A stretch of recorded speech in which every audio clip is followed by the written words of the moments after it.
Hello, welcome to this class of electrochemical studies, where we will talk about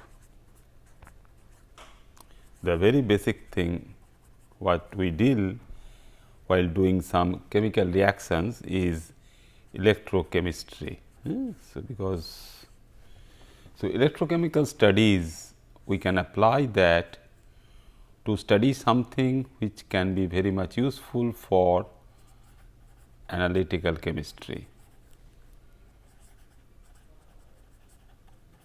So, we can analyze something in terms of that electrochemical behavior of a particular species, and two things we know from our childhood basically, that when we study something, that means you can have for electron transfer reactions oxidations as well as reductions. So, how we can follow these two things? And we all know that oxidation for a particular species, if it is a metallic species, metal in the zero oxidation state, that means the atom of that particular metal, if it loses one electron, it will go to M1 plus. That means unipositive metal ion in a particular case, that means if we have silver in the zero oxidation state losing one electron to go to silver ionic state in solution. So, these two things, that means what we see that the metallic species, that means the atoms of the metal and the ions in the solution. So, this will be in the solid state and this will be in the solution. So, we can study the electron transfer reactions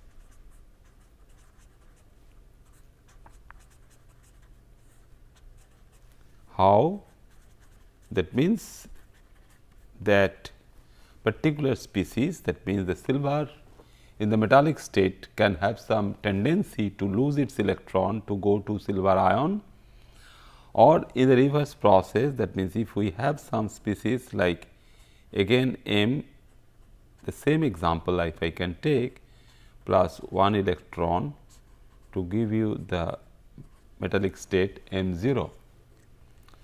So, here also that means the reverse one is true, that means if you have the silver ion which can accept one electron to give you silver 0. So, these electron transfer reactions for oxidation and the reductions we can study very nicely, particularly what we will be interested to know about the corresponding number of electrons which can take place for this particular electron transfer reaction. So, what we can consider that these two species, these are definitely chemical species, but they are related in terms of either one electron gain or one electron loss.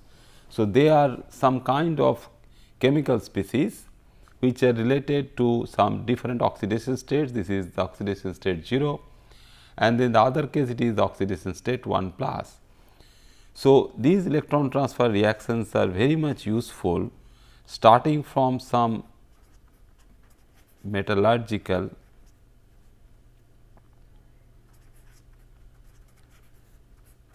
process to some biochemical reactions.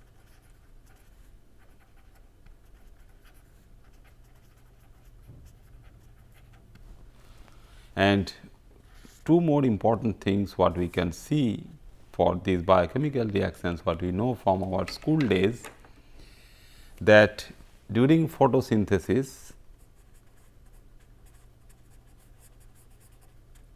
we all know that we can fix the carbon dioxide from air into some useful molecule which is your carbohydrate. So, fixation of your CO2 by water giving rise to your C6H12O6, and at the same time what we find that this water molecule can undergo oxidation to release the oxygen into the atmosphere.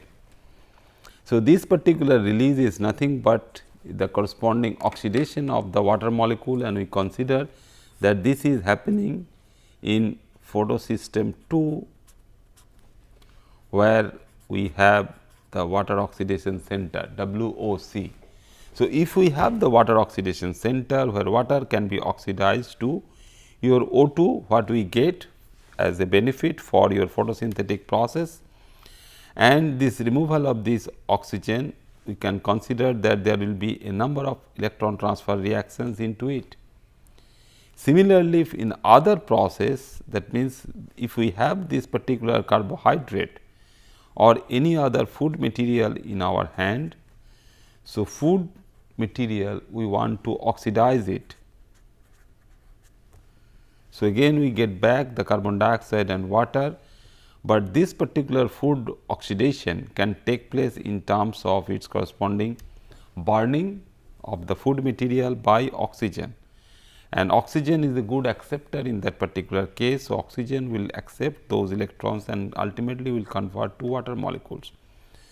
So, if we consider that this water oxidation can take place by giving rise to more number of electrons, so more than one basically, one electron transfer can take place.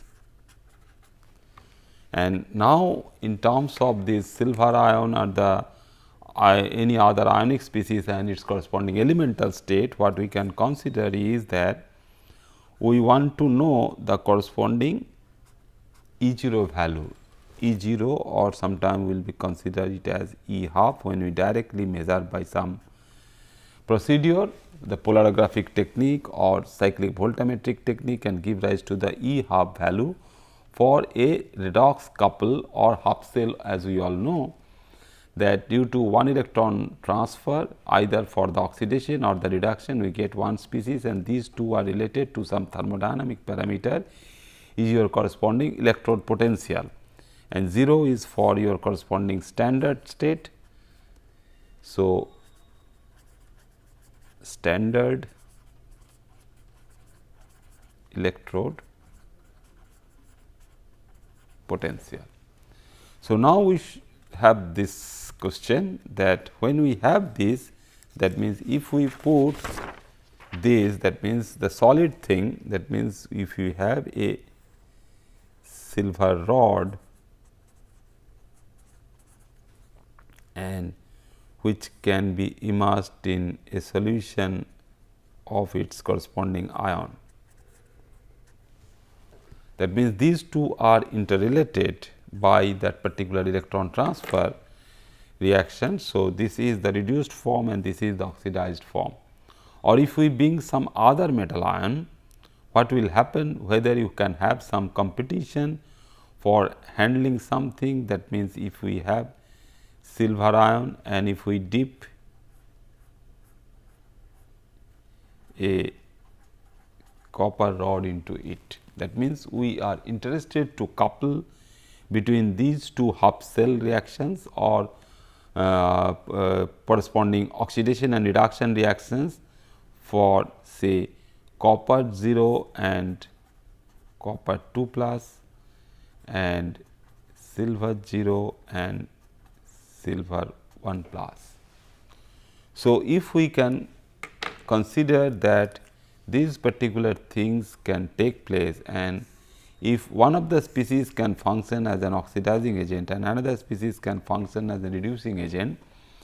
So, these two can take place together and simultaneously the oxidation and reduction reaction can happen there in the solution state also. So, when we have this silver as the rod, we can consider these as the electrode and this is your solution. So, when you have the electrode and which can be immersed in some solution. So, two things we can consider there, that what sort of electrode we have and what is the solution concentration if we are considering for copper ion or silver ion into the solution. So, ultimately these oxidation reduction reactions can give rise to something which we can consider as electrochemical cells. So, how we can develop that particular electrochemical cells, that we all know from our early childhood, that a very simple consideration that if we immerse a piece of copper in a solution of silver nitrate. So, that means what we are trying to do now, as we are bringing copper as the copper electrode and silver nitrate as the solution, that means silver ion in the solution. So, what should be the corresponding tendency for this copper electrode and the silver ion to react together such that this thing can happen. So, we have the beaker and the beaker has a corresponding solution or some color is there. So, but the rod is immersed is as a piece of copper, that means the spiral thing is your corresponding copper rod, and we have a silver nitrate solution, and as we all know that the corresponding silver nitrate, if we have and its solution which is colorless, because silver as the silver 1 plus, we all know that like your copper 1 is not copper 2. So, is a D10 system and is a colorless species. So, what we are doing, we are dipping a spiral copper rod which is spiral inside a colorless silver nitrate solution. So, what we expect? We expect that whether there is some reaction on the copper rod or some reaction is happening for the solution also. So, will there be any color change for this particular solution? The solution was colorless. So, whether that solution is still remains as the colorless or some color is being developed, that we can see. So, if we very clearly see this picture, what we find that is not a very colorless solution. So, it is slightly greenish solution is there, and the rod is also not looks like to a typical copper rod. This is the copper rod, red brown color of the copper rod is there. So, what is happening that this bright white metallic luster on this particular copper rod, which is red brown in color, is due to the deposition of silver on this particular rod from the solution. So, silver ions are getting deposited on the copper rod as small silver metallic particles, and in a reverse way some of the copper rod is going for dissolution, giving rise to the corresponding coloration within the solution. So, that gives rise to a very famous reaction, that we get deposition of silver on the copper rod or the copper spiral tube in the form of a silver tree. So, that is the most important reaction. Always we can see if we have a copper rod or copper wire, if we dip inside a silver solution, we get this particular type of silver tree reaction. So, same thing also happens in terms of the corresponding iron rod when we dip into a copper 2 plus solution. So, what happens there, that in a similar way that your copper will be deposited on this rod as copper 0 like your silver 0. So, your rod, it can be rusted also. So, rust can be covered with a fine layer of metallic copper on it, and at the same time the rod will be losing something as its corresponding iron as the ferrous or the ferric ion. So, there is a natural tendency what we see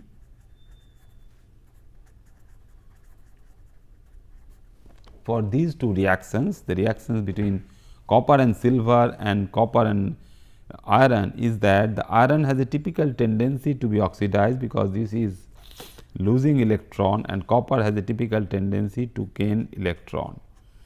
So, when it loses electron, we can consider and we can say that this is the corresponding oxidation. So, iron rod has a natural tendency for oxidation in the solution, and this copper at the same time can accept that particular electron for its reduction and the corresponding deposition on the iron rod.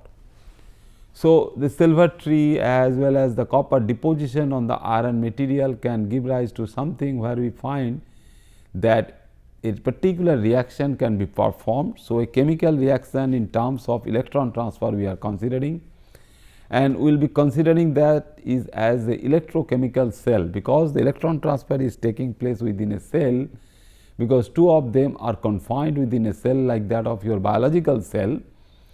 So, we can consider it that you have developed electrochemical cell in which the oxidizing agent and reducing agents are physically separated from each other. So, we will be able to get a particular type of electrochemical cell. So, how to arrange or how to prepare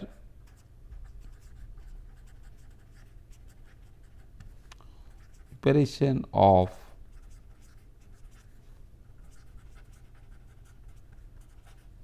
electrochemical cell. How we can make that? So, if we have the copper rod as well as the silver rod and two solutions. So, we have seen that during the reaction, that means your corresponding deposition of silver on the copper rod, but here if you consider that copper rod will be dipped into the copper solution and silver rod will be dipped into the silver solution, and we will try to indicate or try to evaluate that what should be the natural tendency for this copper 0 or the silver 0 for its oxidation and the reduction reactions. So, we can have the corresponding cell, and if we go for a corresponding barrier. So, one barrier we can make.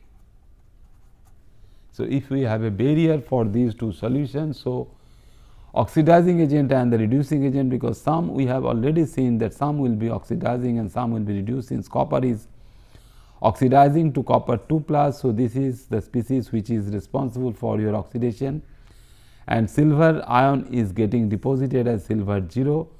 So, your oxidizing agent is this one. So, this is your oxidizing agent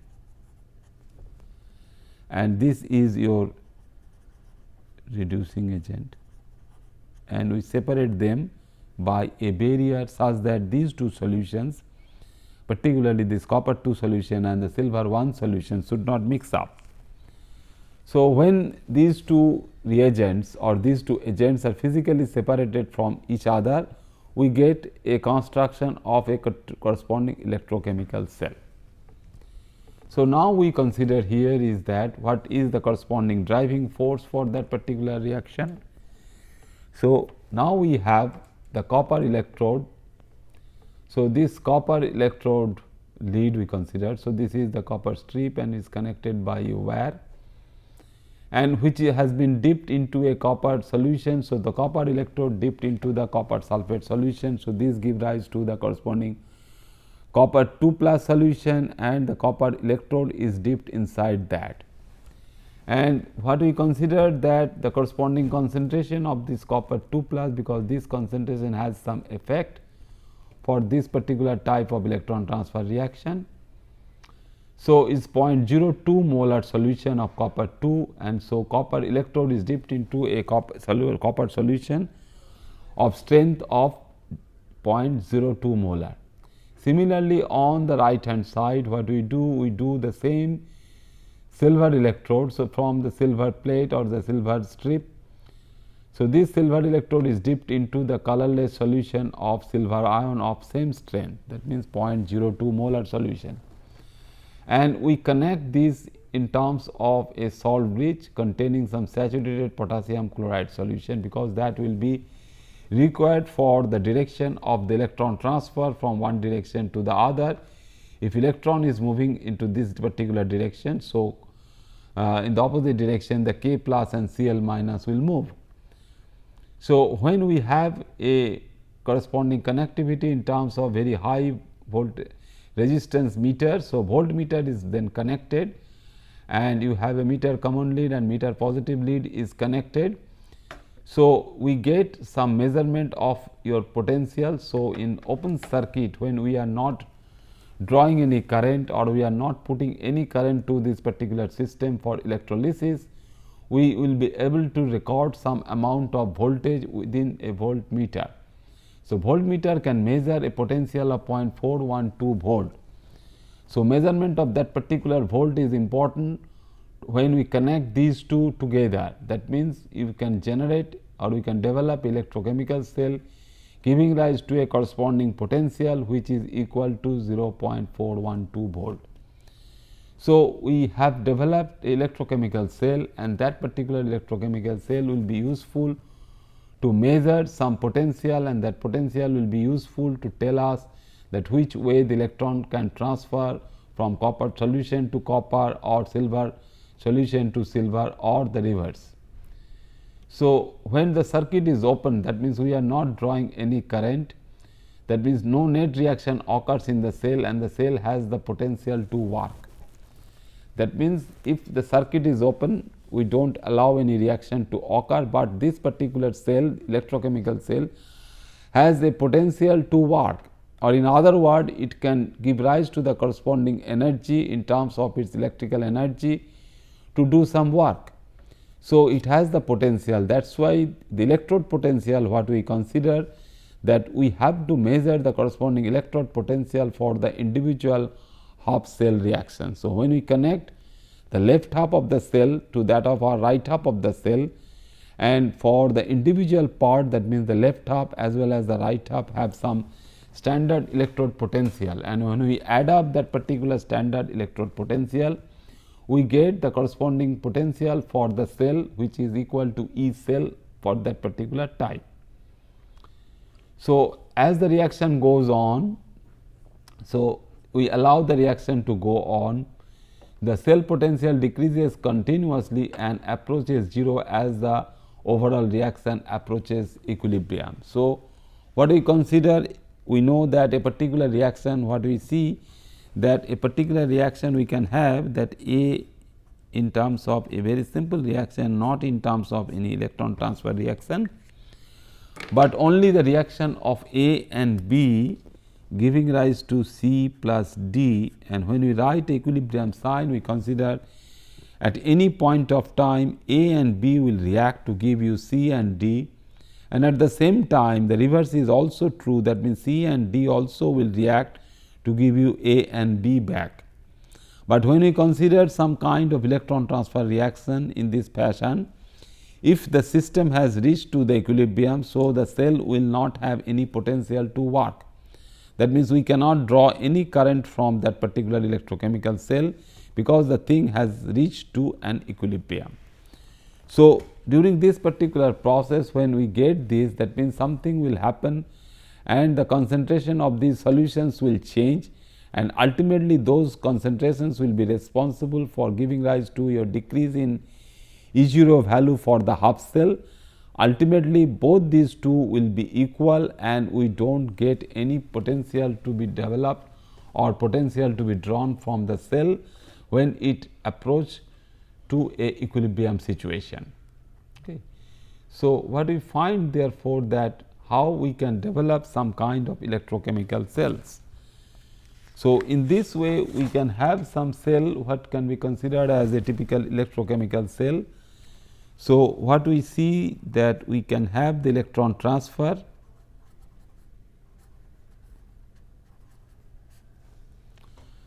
within some thing, that means within some beaker or two beaker connected by a salt bridge, and we should be able to develop some electrochemical cells. That means, electron transfer reaction can take place within that particular cell. So, electron transfer reaction will happen within that particular cell, and we will consider that as your electrochemical cell. So, what we have, the solution surrounding these two electrodes should be separated to avoid direct reaction between the reactants, that we have seen, that we must have a barrier to be there, and that particular barrier should tell us that whether we have the direct reaction between the reactants. What we see that when we insert or when we immerse a copper rod within the silver solution, but when we separate these, that means a cathode will get. So, what is that particular cathode? So, cathode will be therefore, you have like a electrode where the reduction occurs. So, if we have these two electrodes and we find that we can have a natural tendency to lose electron and to gain electrode. So, where we have the corresponding cathode, the electrode where the reduction occurs. So, if we find that electron transfer is taking place and at the electrode when electrons are being accepted, so reduction will occur, and the reverse is true for the definition for an anode. The anode is an electrode where oxidation occurs. So, what we get? We get a galvanic cell. So, by definition we will be able to get a galvanic cell which can store electrical energy. So, we can draw electrical energy from that particular galvanic cell, whereas the electrolytic cell consumes electricity. So, we can have some cell. So, two types of electrochemical cells we can have. So, when we have the galvanic cell, due to the natural tendency of its oxidation and reduction reactions of the cathode and the anode. So, if we have a cathode and the anode, so due to that particular tendency of this cathode and anode for oxidation and the reduction reactions respectively, so we get a natural tendency, and when we connect them we can get some electrical energy to be drawn. But the reverse thing that we know that a typical electrolysis process, how it happens.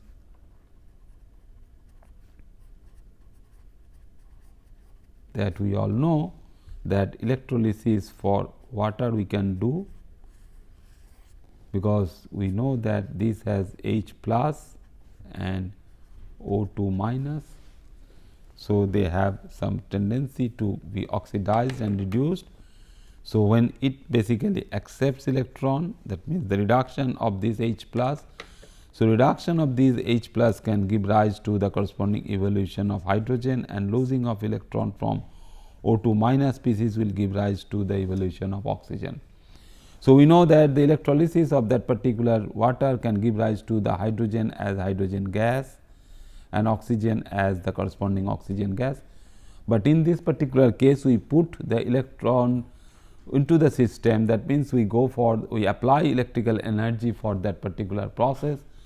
So, we have to use this particular electrolysis reaction where the electrolytic cell can consume electricity. That means, if we go for the corresponding oxidation of water molecule, what we do? We put the electricity, and we can go for the electrolysis of water for the evolution of hydrogen and oxygen respectively.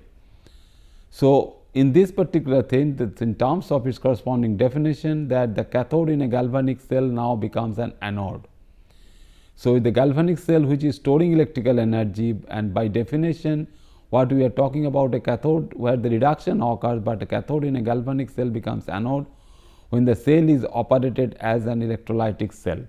So, this definition of anode and cathode will be completely different when we talk in terms of the galvanic cell as well as the corresponding cell where the corresponding electricity we can give to go for the corresponding electrolysis. So, electrochemical cells will be of two types, and we should be very much careful about its corresponding type, whether you have a cathode or the anode, and whether we draw electrical energy or whether we put electrical energy for electrolysis reactions. Okay.